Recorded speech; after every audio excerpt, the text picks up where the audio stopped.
Buenas noches. La Junta de Coordinación Política de la Cámara de Diputados se apresta para mañana darle trámite al dictamen de ley sobre el Banco de México que ya aprobó el Senado. Me da mucho gusto platicar con un economista de la talla de Arturo Huerta, quien además de ser catedrático, investigador de la Universidad Nacional Autónoma de México desde hace más de 40 años, tiene el premio Banamex de Economía, es doctorado en la materia, y te agradezco mucho, Arturo, que me ilustres, lo mismo que la audiencia, sobre la importancia que tienen las horas que se están viviendo en función de la banca central mexicana. Buenas noches. Buenas noches, Carlos. Gracias por la invitación. Pues es preocupante, efectivamente, porque se había mencionado de que se iba a postergar toda esta discusión hasta el mes de febrero, que se iban a escuchar a especialistas y a todas las partes involucradas para hacer modificaciones a lo aprobado por el Senado, y al parecer, como acabas de decir, la Junta de Coordinación en la Cámara de Diputados, al parecer acordó discutir esto y aprobarlo mañana en la última sesión en la Cámara de Diputados. La cuestión es la siguiente, o sea, ¿qué pretende esta iniciativa? Que el Banco Central compre el excedente de divisas en efectivo que recaude la banca comercial, que no pueda colocar en Estados Unidos, con sus corredurías en Estados Unidos. De hecho, el mismo Banco de México señaló que de enero a septiembre se recibieron como 4.700 millones de dólares, de los cuales en efectivo, porque hay que tomar en cuenta que el 99% de las remesas que mandan los conciudadanos a sus familias, el 99% son transacciones electrónicas, efectivamente, y el efectivo es mínimo. Te repito, fueron 4.700 millones de dólares de enero a septiembre, y los bancos vendieron 740 y colocaron 3.600 millones de dólares en sus corredurías en Estados Unidos, y solamente 110 millones de dólares quedaron disponibles para ser ofertados al Banco de México. La cuestión es decir, normalmente se está hablando de cantidades, digamos, ínfimas respecto de los 194,000 millones de dólares que constituye la Reserva Internacional en custodia del Banco de México. Efectivamente, hasta ahora. Ahora, la cuestión es de que esta iniciativa abre la puerta para que esos excedentes de divisas en efectivo, esos dólares en efectivo, que la banca comercial no pueda colocar en sus corredurías en Estados Unidos o en el extranjero, sean vendidas al Banco de México. Y de hecho, la misma iniciativa dice, esto vendría a incrementar las reservas internacionales para fortalecer el peso, y la cuestión es de que si en este año se van a recibir como 40,000 millones de dólares de remesas, repito, donde solamente el 1% es efectivo, todo lo demás son transacciones electrónicas, el lavado de dinero es mucho más que 40,000 millones de dólares en este país. Entonces eso daría pie a que la banca comercial empiece a comprar todo tipo de divisas que se llegue y se venda al Banco Central. Aunque la propia iniciativa aprobada por el Senado de la República dice que no, que le compete al Banco de México investigar el origen de estas divisas en efectivo. Pero una cantidad estratosférica de lavado de dinero es imposible fiscalizarla de esa forma, ¿no? Hay, Arturo, un dato que me sorprende, dicho por un senador, entiendo que también de Morena, que es Alejandro, se me escapa, Armenta. Alejandro Armenta dice que vienen a México cada año 10 millones de paisanos y que en promedio traen entre 500 y $1,000, dijo él, imagínate, que cambian en el mercado negro. Bueno, suponiendo sin conceder que así sea, lo que me llama la atención es que no se les invite a hacer la transacción en el mercado legítimo de moneda. Y este senador es uno de los más activos impulsores de esta reforma que pues se dice, pero tú sabes más, mucho más que yo, que pues es como meterle, no sé, un veneno al Banco de México y pervertir sus funciones.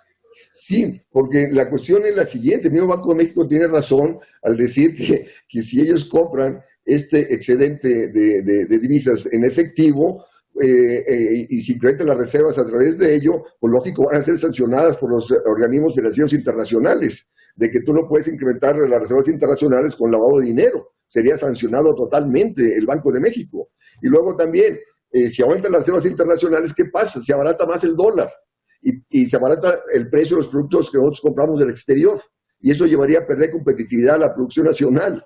Pasaríamos a tener menos industria, menos crecimiento económico, menos empleo, menos salarios, y pues no, porque la cuestión es también, si esta preocupación de este senador que acabas de mencionar es de que los paisanos o la gente que viene, el turismo que viene, lo cambia al mercado negro, ¿por qué el Congreso no regula a las casas de cambio? Vas tú al aeropuerto, a la Terminal 1, te encuentras más de 50 casas de cambio, ¿no? Pues muchos de los paisanos que vienen a visitar a sus familias, el dinero en efectivo que traen, en dólares, pues no sé en qué proporción, pero no todo el dinero que traen es dinero limpio, digamos, porque hay mexicanos que emigraron y están enchufados en bandas del narcotráfico, como ocurre con los dichosos Guerreros Unidos, que tienen su sucursal en Chicago, y algunos deben venir a ver a sus parientes escondiendo o quién sabe cómo introduciendo al país dólares producto del crimen del narcotráfico. Efectivamente, Carlos, uno también se pregunta cómo es posible que en este año se vayan a recibir 40,000 millones de dólares de remesas, tomando en cuenta el desempleo que existe en Estados Unidos, ¿no? Entonces, ¿cómo es posible que estamos recibiendo más este año que el año pasado, tomando en cuenta la crisis y el gran desempleo que ha afectado sobre todo a los latinos, ¿no? Entonces, hay que tomar en cuenta, Carlos, que el lavado de dinero siempre ha estado presente en el país y ha sido funcional a este sistema económico en el cual estamos, porque esa entrada de divisas, repito, te permite financiar importaciones, financiar el débito de comercio exterior y mantener la estabilidad peso-dólar y así bajar la inflación, ¿no? De hecho, el mismo gobernador de Banco de México dijo, una de las funciones de las reservas internacionales es equilibrar los ingresos y los egresos de divisas. ¿Para qué? Para que el tipo de cambio se mantenga estable, siga abaratándose el dólar, abaratándose las importaciones, y eso favorece el sector financiero, porque el sector financiero cuando salga, el dólar le va a salir más barato que cuando entró. Ganó por la alta tasa de interés o por lo que haya invertido en la bolsa o lo que haya invertido en cualquier lugar. Entonces, esta política de estabilidad del tipo de cambio, repito, ha actuado en detrimento de la producción nacional, porque nos ha llevado a importar más por lo barato del dólar. Y de ahí menor crecimiento, porque tenemos menos industria, perdimos la autosuficiencia en granos básicos, el desempleo, los bajos salarios. Ahora, yo quiero señalar lo siguiente, Carlos, con respecto a la preocupación de los senadores, estos que hicieron esta iniciativa. En este contexto de crisis en el cual estamos, ¿no?, es para que el Banco Central fuera funcional a la dinámica económica. Todos los bancos centrales a nivel mundial están bajando la tasa de interés a cero, cercana a cero, y los bancos centrales están comprando deuda de los gobiernos para que los gobiernos gasten lo necesario para frenar la pandemia y para apoyar a las empresas, para apoyar y evitar el desempleo, para apoyar a las familias que se resguarden en su casa y así combatir la pandemia y, repito, y que el gobierno gaste lo necesario para salir de la crisis. Y eso no está pasando en nuestro país.